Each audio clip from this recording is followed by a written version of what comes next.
Hey guys, it's Alicia and I just want to make a simple video to talk about and give some quick tips, my 5 tips on how to recover from damaged hair. That's heat damaged hair or hair just damaged from styling or just, neglect. So my journey has gone through like an up and down stage, not over and over again. I think I had a really great point in my journey, and then as I started experimenting, I had some downs. I think I started doing a little bit too much to my hair, a little bit too much heat, or a lot of it. Yeah, a lot of it. So I just want to share some quick tips on how I was able to recover from damaged hair. So I would say my biggest problem was heat. You want to be able to identify what it is that you're doing to your hair that is causing the damage. I will say heat is probably my biggest issue, because I think you have to understand when you're using heat that your hair does change. And I always knew that, but I got a little bit too excited. And the flat ironing, it's not so much the blow drying that ruined my hair, even though that does affect your hair. It was the flat ironing consistently that finally pushed my hair to, the end. So I would say you have to identify and be able to pay attention and know what it is that you're doing, no matter how much you don't want to deal with it. What is it that you're doing that's damaging your hair? You want to catch it as early as possible, and I just thank God that I was not too naive about the situation and that I dealt with it early. What are some of the signs of damaged hair? Excessive shedding, constantly having split ends, just irritated scalp, just the overall feeling of the hair just not feeling the same, not being able to style my hair in the way that I'm used to being able to style my hair. My camera cut off, but that's okay, we're gonna continue. But what I was saying is that it's so easy to ignore what's going on with your hair, or just say, oh, it's okay. But then, that reality hits you. You have to pay attention, and then you have to respond immediately if you want to save the little bit of hair you got left on your head sometimes. Because by the time that I noticed it, I had lost a good portion of my hair, because we know there was a point in my journey where I made waist length, and then it went downhill from there because I just got just not doing the things that I knew I was supposed to be doing to my hair. But the great thing about this, before we even get into my tips, is that hair grows back. So, never be afraid to enjoy your hair if there's something that you want to do to it. That is a very big tip of mine also. It grows back. That's a great thing about it. So let's get into my 5 tips. So for me, now these are really in no particular order, but I would say my number one is my number one issue that I had in my journey, which was heat. So I had to minimize the heat.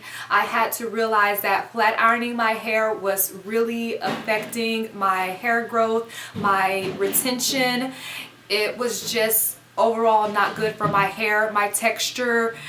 I had to minimize the heat. So if you're someone who uses heat consistently, that's one of the most easiest things to take away from your routine to start the recovery process. So as soon as I minimized the heat in my routine and kind of threw away the flat iron, which I had to talk to my stylist about, and she was like, let's do it, I saw a really big difference in my hair. Eating healthy. Your diet is such a big part of your hair routine. Drinking water, just vegetables, fruit. That is something that I have. I've always been really big in health and fitness, even though it's sometimes up and down, but it's really, really important to watch what you eat. You can also reap the benefits of that in your hair growth journey. So trimming. So thank you to my wonderful hairstylist who is past due for a trim for me, but just trimming off the hair. I mean, there was a point where I just went in there and just said, get rid of the damaged hair, just cut it. I'm not going to miss it, maybe for an hour or two, it'll grow back. Because just holding on to that little bit of hair, it does not help you. It's constantly shedding, breaking. It's frustrating because your styling doesn't look right. You can't get your hair the way that you want it. Don't be afraid to trim. Don't be afraid to cut. Now, don't go cut crazy because you don't want regret. Sometimes when you damage your hair, the easy thing to do is grab the scissors and start cutting all of your hair off. There are things that you can do instead of starting over. Now, if you want a big chop again, I say go for it, but I know that was not something that I wanted to do. So we did trim a good amount of the damaged hair, but I wasn't looking to big chop, and I stayed patient, which was really difficult because I wasn't able to style my hair the way I wanted. But being patient and just letting the hair grow back out, that was really important. Conditioner, oils, that has been phenomenal for my hair, especially recovering from all of the heat that dries your hair out. Coconut oil is my newfound love. Now, I still love my extra virgin olive oil, but I have to say, I don't know why I didn't use coconut oil in the beginning of my journey. I have no idea why I didn't, but now I have a really big love for it.